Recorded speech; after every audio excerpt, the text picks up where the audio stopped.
Hey guys, Jake the Sports here. I am absolutely hyped right now.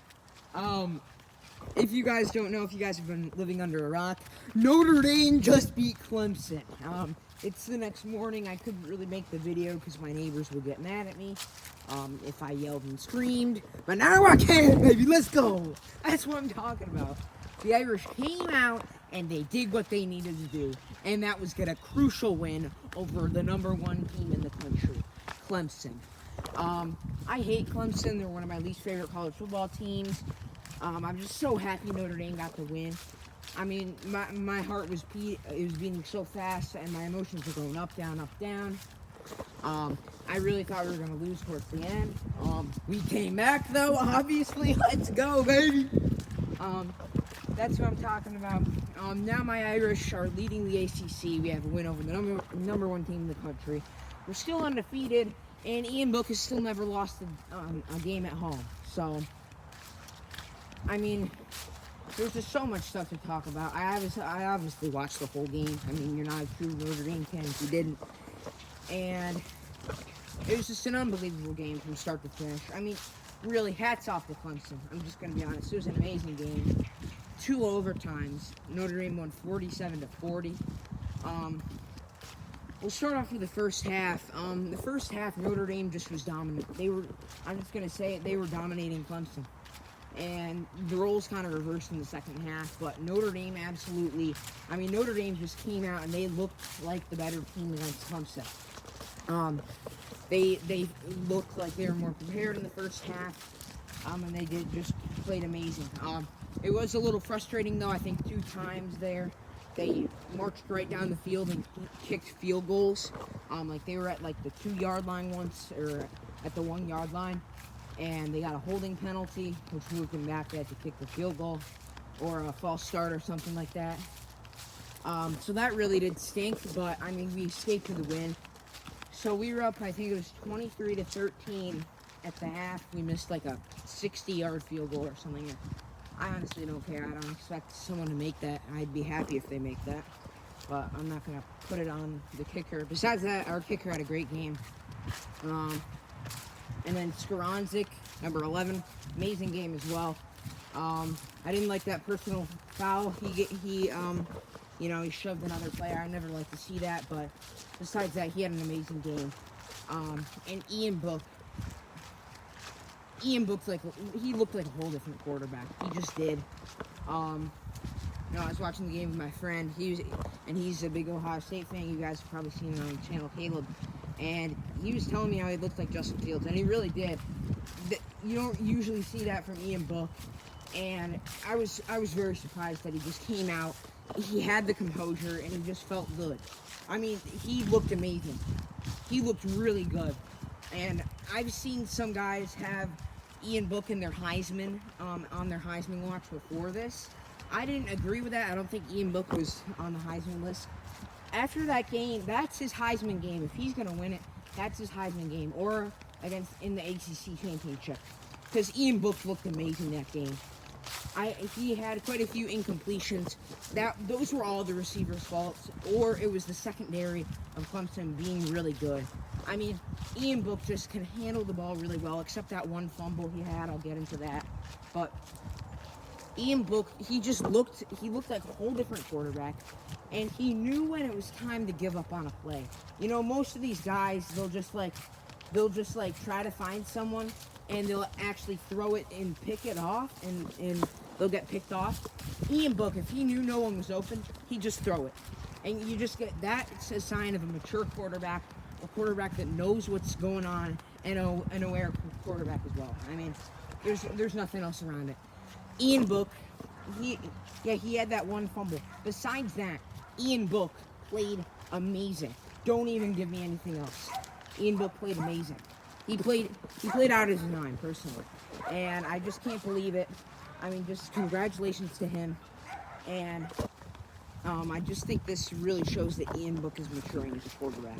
He looked great. There's no way around it. Again, Baby Bronk, Myers, again, great tight end. That's your signature tight end right there. He made that amazing play, gave him the stiff arm. That's what you want from a tight end, a guy who's fast and speedy, but he's got the big build, and he's very hard to tackle. And he made a few clutch plays there. So congrats to him. He really deserved that as well. He played great. Our receivers, again, number 3 on the offense. We were looking at him the whole game. We were trying to get him a pass downfield. And Ian Book, I'll get into that pass later, but yeah, he just looked great for the most part this entire game. So yeah, Notre Dame was up 23-13 at the half. I was feeling very confident. I did not say we were going to win, though, because with these top tier teams, what's going to happen is that you are gonna, they're gonna come back. You just have that feeling that they're gonna come back, and that's what great teams do. They reassess at halftime and they go out there and play play like 10 freaking times better than they did in the first half. We saw that with Clemson and the BC game, and now we're seeing it with Notre Dame. Where to start? I mean, this was literally flip-flopped. Now Clemson has started to dominate Notre Dame. I'm getting triggered. I can't believe it. I'm severely mad. I raged quite a few times. And then the one time we have a great shot at the end zone, it gets fumbled in the back, and it's a touchback for Clemson. That was really frustrating. There are just so many frustrating moments in this game, and then we'll get down to the last few minutes. So Clemson just drive right down the field. They score a tutty. Now this is what everyone's thinking. This is the situation for Notre Dame. Notre Dame's either going to score here, they're going to score a touchdown here, or they're losing the ball game. First pass, I think we passed it to our tight end, Myers. Yet again, baby Gronk. Shout out to you. Made a great play on the ball, and we got the first down. I said, okay, we're rolling here. And I think, I don't know what happens, but I'll give you this. It's second down. I think it's second down and whatever. Ian Book throws a pass to Struznik or whatever. Number 11. I think it's Knizrik, something. I don't know. I don't even freaking know. I'm just having a little more. But basically, you see the play again. You look over at the play. It's clearly pass interference, and they threw a flag on the field. The refs did a great job. Dabo Sweeney's crying over on the sideline, asking why that was a pass interference penalty, when the refs also gave one to Clemson earlier. And I'm not saying they're favoring Clemson or Notre Dame. I don't believe in the refs doing that. The refs just made a mistake, and they picked the flag back up. A terrible decision. It's an absolutely terrible decision. If you're gonna, that's what I hate what refs do. If you're gonna make a call, stick with the damn call. I mean, come on, what is this? And it was clearly pass interference as well. Don't even give me any of that. It was pass interference. They made the right call and they changed it back. Dabo was crying on the sideline. What happens when we throw it to number 11 again? And he just completely. I'm just gonna be honest. He completely dropped it. Number 11 for our team. He had some great plays and he had some horrible plays. He's a very up and down player. But that was one of his low moments this game. He just completely drops the pass. I just say, this is it. I mean, I can't believe we lost. We choked it. I mean, am I supposed to be optimistic in that moment? No. What happens next shocked me. Notre Dame comes out, and their defense stops them very easily. They still have 2 timeouts left as well. I mean, Clemson just completely choked that last drive. Etienne couldn't get anything on us the entire game. Etienne was slowed down. He was slowing down. The only yards he could get was catching. And even he dropped a few passes. I mean, Etienne just looked horrible against us. And I love to see it. It was the passing which hurt us usually, but they weren't looking to pass because they wanted to end the game quickly. They want to run out the clock, so we have no time.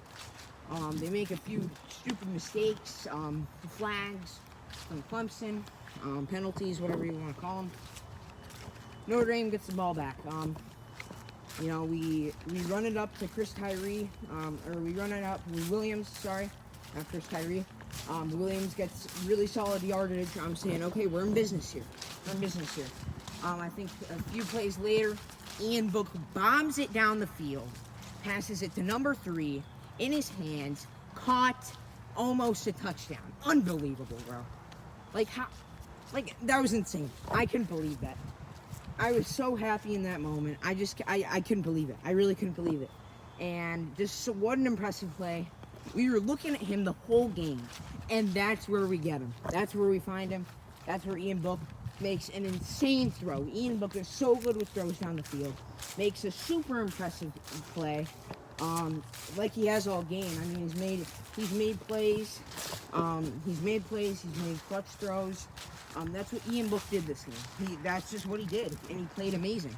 And he makes a great throw downfield. We're at the 2, I think. And then a few plays later, with like 20 seconds to go, Ian Book seals the touchdown for Notre Dame. Cuddy Nation. We score it. Dabo again crying on the sideline, asking to review, and there was absolutely nothing to review.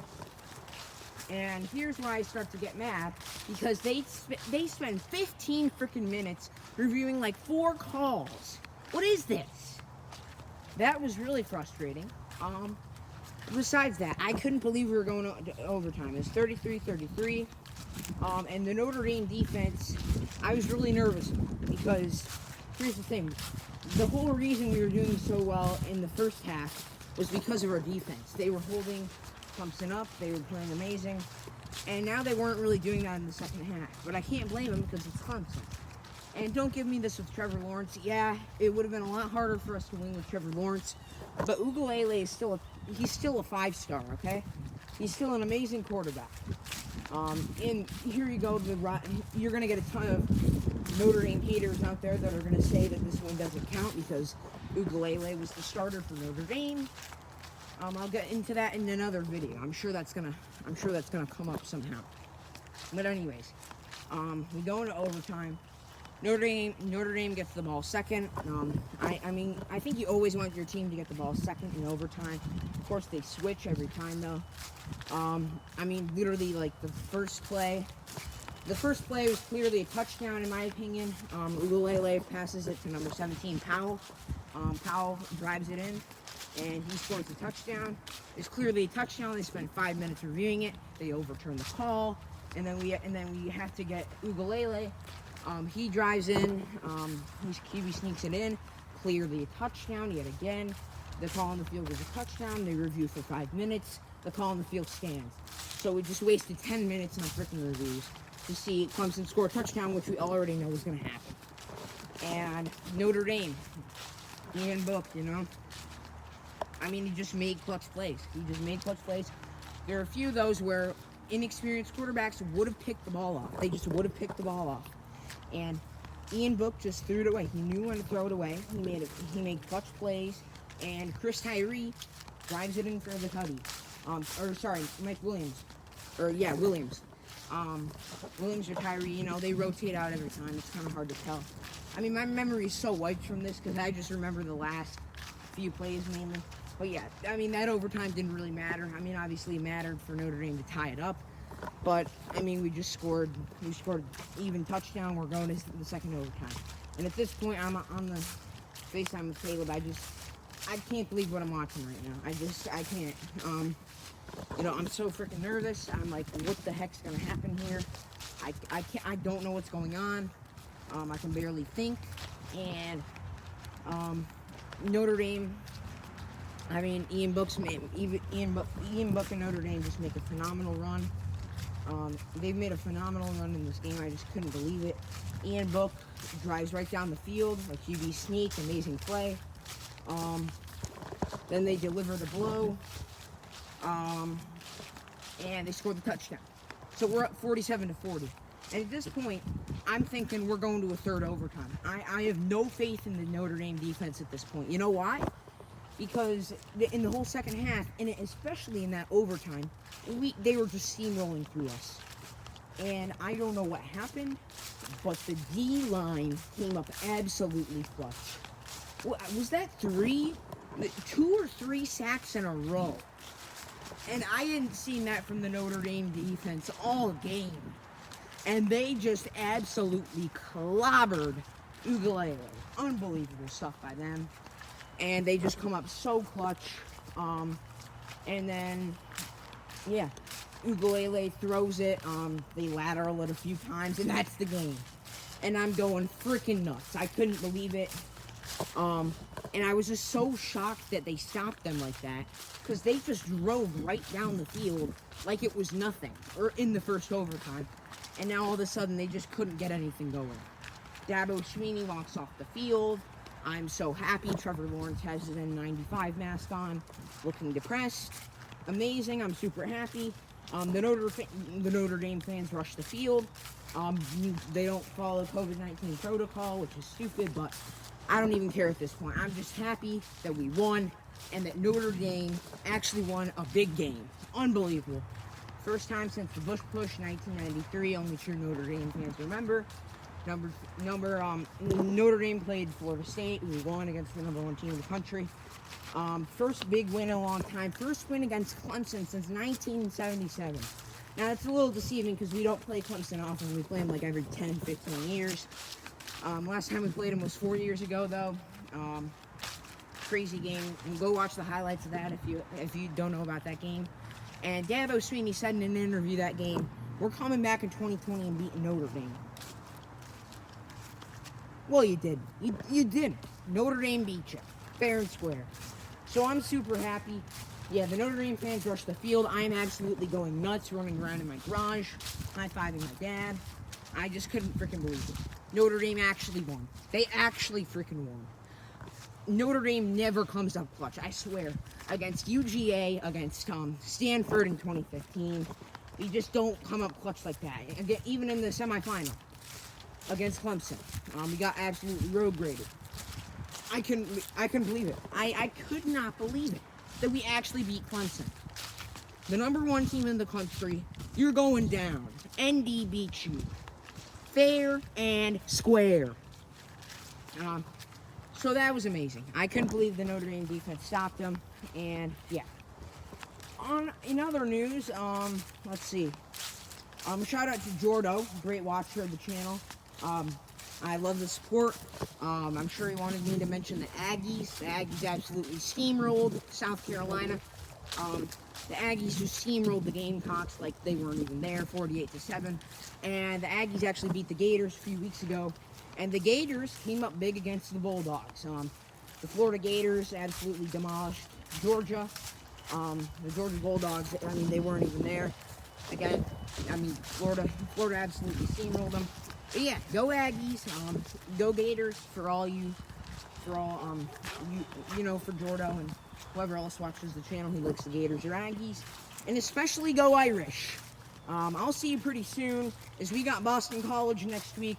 Let's go, baby, let's go!